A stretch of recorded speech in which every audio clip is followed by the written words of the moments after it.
Merhaba arkadaşlar, yepyeni haberlerle karşınızdayız. Mert Ramazan Demir yeni sevgilisiyle görüntülenmişti. Mert Ramazan Demir yeni sevgilisiyle Bodrum'da dudak dudağa görüntülenmişti. Ünlü isim sosyal medyanın diline düştü. Görüntüleri izleyen bazı internet kullanıcıları Afra Saraçoğlu'na benziyor ifadelerini kullandı.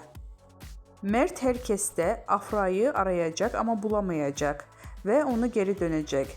Zaten Afra ile dizi için sevgiliydi. Dizi bitti, Afra da bitti. Olan Mert Yazıcıoğlu'na oldu şeklinde yorumlarda bulunmuştu.